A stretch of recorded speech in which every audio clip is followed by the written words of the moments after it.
تحریک طالبان پاکستان اس کے خلاف کارروائیاں کر رہی ہے۔ یوں اعتماد کی جگہ بدگمانی نے لے لی اور دونوں ملک ایک دوسرے پر شک کرنے لگے۔ 2021 میں طالبان دوبارہ اقتدار میں آئے۔ پاکستان نے سوچا کہ اب حالات اس کے حق میں ہوں گے، لیکن ایسا نہیں ہوا۔ تحریک طالبان پاکستان نے حملے تیز کر دیے اور کابل حکومت نے ان کے خلاف کوئی بڑا قدم ہی نہیں اٹھایا۔ سرحد پر جھڑپیں شروع ہو گئیں۔ افغان حکام نے بار ہٹانے کی کوشش کی اور پاکستان نے لاکھوں افغان مہاجرین کو واپس بھیجنے کا فیصلہ کیا۔ 2 سال کے اندر دوستی کی جگہ پھر تناؤ نے لے لی۔ تو ناظرین، اسی دوران بھارت نے چپ چاپ اپنی حکمت عملی تبدیل کرنا شروع کر دی۔ یاد رہے کہ بھارت ہمیشہ سے طالبان کا مخالف رہا ہے۔ 1990 کی دہائی میں بھارت نے طالبان مخالف ناردرن الائنس کی حمایت کی تھی۔ 2001 کے بعد جب امریکہ نے افغانستان پر نئی حکومت بنائی تو بھارت نے وہاں پر $3 ارب سے زیادہ کی سرمایہ کاری کی۔ سڑکیں، اسپتال، تعلیمی ادارے، حتیٰ کہ افغان پارلیمنٹ کی عمارت سب بھارت نے تعمیر کی۔ بھارت کا مقصد واضح تھا، کابل کو پاکستان کے اثر سے نکالنا۔ لیکن 2021 میں جب طالبان واپس آئے تو بھارت کا سارا اثر ختم ہو گیا۔ اس کے سفارت خانے بند ہوئے، منصوبے رک گئے اور بھارت افغانستان کی سیاست سے غائب ہو گیا۔ پھر اکتوبر 2025 میں اچانک ایک نیا موڑ آیا۔ طالبان کے وزیر خارجہ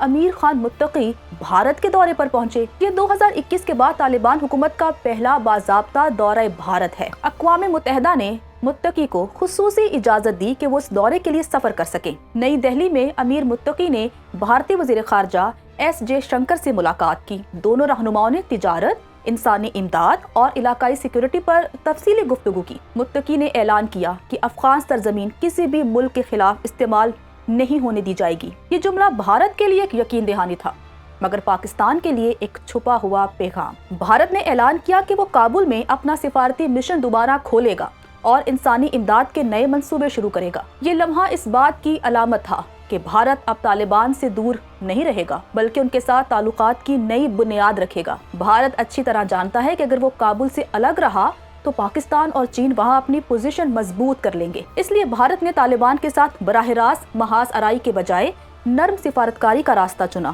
اب بھارت طالبان کو دہشت گرد نہیں کہتا، بلکہ افغان حقیقت کے طور پر تسلیم کر رہا ہے۔ بھارت نے طالبان حکومت کو 50,000 ٹن گندم دی، طبی امداد کے منصوبے شروع کیے اور تعلیم کے شعبے میں تعاون کی پیشکش کی۔ طالبان کے لیے بھارت ایک موقع ہے کہ وہ عالمی سطح پر اپنی ساکھ بہتر کرے، جبکہ بھارت کے لیے طالبان ایک سفارتی موقع ہے پاکستان کے اثر کو کم کرنے کا۔ طالبان کا بھارت کے قریب آنا پاکستان کے لیے کئی طرح کے چیلنجز لایا ہے۔ کابل میں اسلام آباد کا اثر کم ہو رہا ہے، تحریک طالبان پاکستان کے خلاف کارروائی میں کوئی پیش رفت نہیں ہو رہی ہے اور بھارت کے خفیہ نیٹ ورک کے دوبارہ متحرک ہونے کا اندیشہ بڑھ رہا ہے۔ اس کے علاوہ بھارت چابہار بندرگاہ کے ذریعے ایسے تجارتی راستے بنا رہا ہے جو پاکستان کو مکمل طور پر بائی پاس کرتے ہیں۔ یہ سب پاکستان کے لیے تشویش کا باعث ہے۔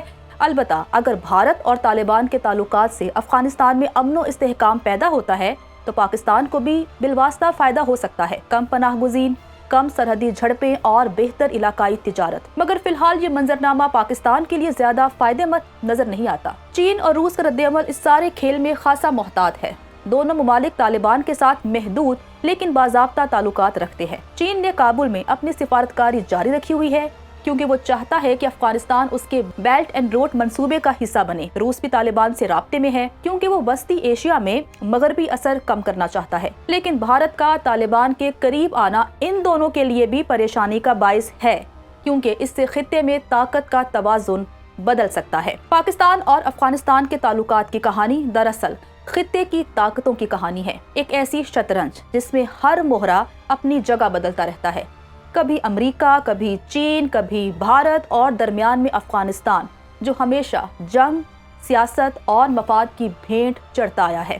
امیر خان متقی کا بھارت کا یہ دورہ صرف ایک سفارتی ملاقات نہیں بلکہ جنوبی ایشیا میں طاقت کی نئی ترتیب کا اعلان ہے۔ کابل اب صرف اسلام آباد کی نہیں بلکہ نئی دہلی کی بھی سننے لگا ہے۔ اس دورے نے پاکستان، بھارت، طالبان، چین اور روس سب کے تعلقات میں ایک نیا باب کھول دیا ہے۔ آخر میں بس یہی سوال باقی رہ جاتا ہے کہ اس کھیل میں اصل فاتح کون ہوگا؟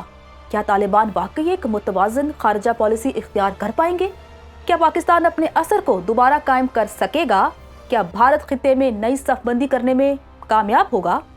جو بھی ہوا، ایک بات طے ہے، جنوبی ایشیا کی سیاست ہمیشہ مفاد کے گرد گھومتی ہے۔ یہاں دوستی وقتی ہوتی ہے اور دشمنی ہمیشہ مشروط، محبت اور نفرت کے بیچ جو رشتہ ہے وہی پاکستان اور افغانستان کی اصل کہانی ہے، ایک کہانی جو کبھی ختم نہیں ہوتی۔ اگر آپ کو ویڈیو پسند آئی ہو تو لائک، کامنٹ اور سبسکرائب کرنا مت بھولیے گا۔ مجھے دیجیے اجازت، خدا حافظ۔